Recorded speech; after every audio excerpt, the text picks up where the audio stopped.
Hello guys, welcome back to my channel. मेरा नाम है आस्था। आज की हम इस वीडियो में बात करेंगे एलएफटी टेस्ट के बारे में, जिसको हम कहते हैं लीवर फंक्शन टेस्ट।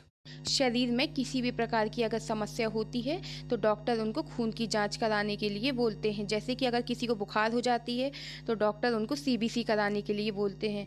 अगर किसी को पेट संबंधी कोई भी समस्या होती है या फिर पाचन संबंधी कोई भी समस्या होती है तो डॉक्टर उनको एलएफटी टेस्ट कराने के लिए बोलते हैं।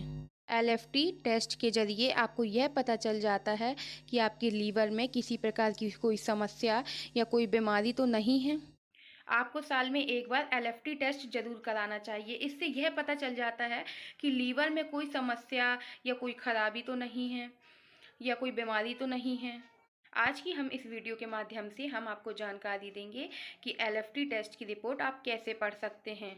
सबसे पहले हम ये जानेंगे कि एलएफटी टेस्ट कराया क्यों जाता है। अगर किसी का त्वचा का रंग पीला हो गया है या फिर आँखें जो होती हैं उसमें पीलापन आ गया है, या फिर अगर किसी को पेट से संबंधित कोई भी समस्या हो, पेट में दर्द हो या पेशाब गहरे रंग की हो, तो एलएफटी टेस्ट कराया जाता है। हम सबसे पहले बात करेंगे एएसटी की, जिसको एसजीओटी भी कहा जाता है। यह एक प्रकार का एंजाइम होता है और एएसटी का फुल फॉर्म होता है एस्पार्टेट अमीनो ट्रांसफेरेस।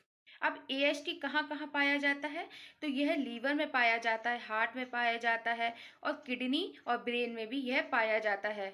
यह जो एसजीओटी होता है, अगर यह बढ़ता है तो ज़रूरी नहीं है कि लीवर ही डैमेज हुआ हो, क्योंकि यह हार्ट, किडनी, ब्रेन और अन्य ऑर्गन में भी पाया जाता है। हो सकता है कोई अन्य ऑर्गन में भी समस्या हो सकती है, क्योंकि ये लीवर बस में नहीं पाया जाता, लीवर के साथ साथ अन्य ऑर्गन में भी पाया जाता है।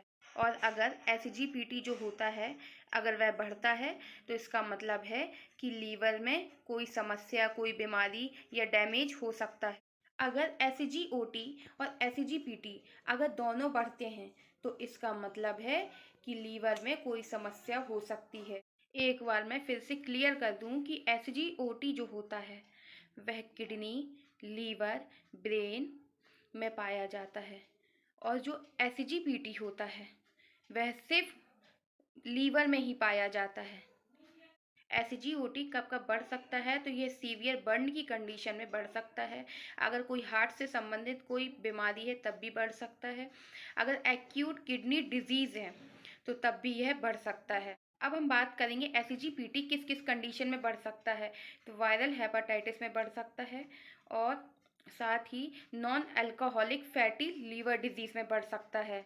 ड्रग इंड्यूस लीवर इंजरी में भी एसजीपीटी जो होता है वह बढ़ सकता है। जैसे कि आप बहुत दिनों से एसिटामिनोफेन का सेवन कर रहे हैं तो आपका जो एसजीपीटी होगा वह बढ़ा हुआ आएगा। अब हम बात करेंगे एल्केलाइन फॉस्फेटेस के बारे में, जो कि एक तरह का एंजाइम होता है। वैसे तो जो ये एंजाइम होता है पूरे शरीर में पाया जाता है, पर अधिकतर ये लीवर, किडनी, बोन्स और पित्त नलिकाओं में यह पाया जाता है। अब हम बात करेंगे जो एएलपी टेस्ट होता है, मतलब कि एल्केलाइन फॉस्फेटेस टेस्ट होता है, ये कराया क्यों जाता है। एएलपी टेस्ट जो होता है डॉक्टर इसलिए करवाते हैं कि आपकी लीवर और बोन्स की जो कंडीशन देखने के लिए यह टेस्ट कराने की एडवाइस करते हैं। हम बात करेंगे अगर एल्केलाइन फॉस्फेटेस टेस्ट होता है, अगर वह बढ़ा हुआ आता है तो कौन कौन सी बीमारी हो सकती है, तो पहला है हेपाटाइटिस हो सकता है, लीवर सिरोसिस हो सकता है, लीवर कैंसर हो सकता है,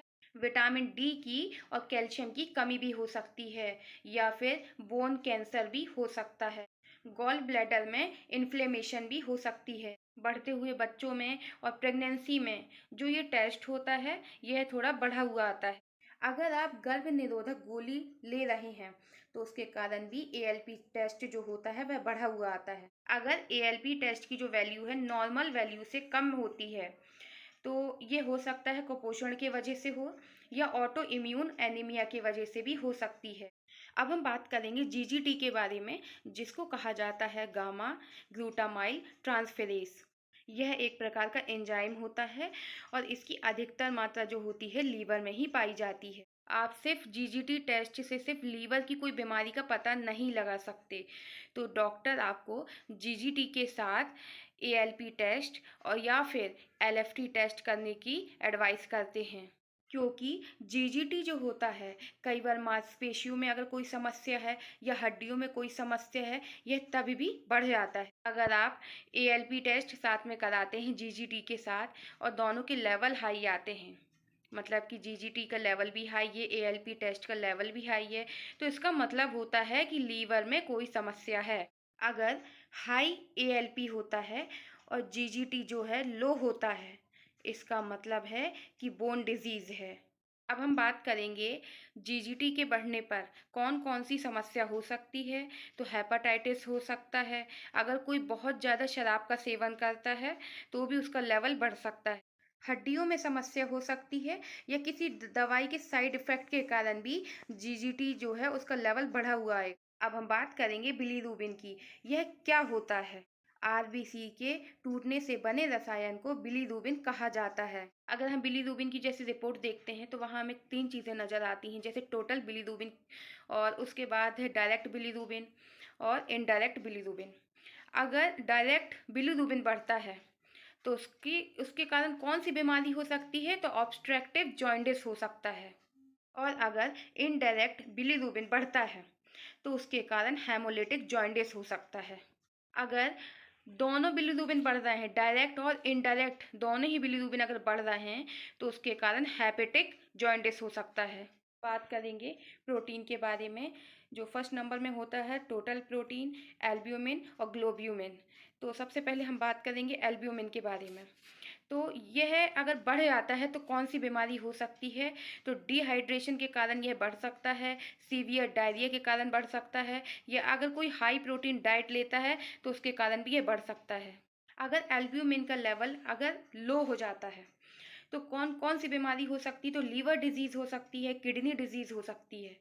अब हम बात करेंगे जैसे ग्लोब्यूलिन जो होता है, अगर उसका लेवल इंक्रीज हो जाता है तो कौन सी बीमारी हो सकती है? तो एक्यूट इन्फेक्शन हो सकता है, मतलब कि संक्रमण हो सकता है, आर्थराइटिस हो सकता है, माइलोमा कैंसर हो सकता है और लीवर डिजीज भी हो सकती है। अगर ग्लोब्यूलिन का अगर लेवल लो हो जाता है तो कौन कौन सी बीमारी हो सकती है? तो पल्मोनरी इन्फेक्शन हो सकता है, पैरासाइटिक इन्फेक्शन हो सकता है, स्टोमक इन्फेक्शन हो सकता है।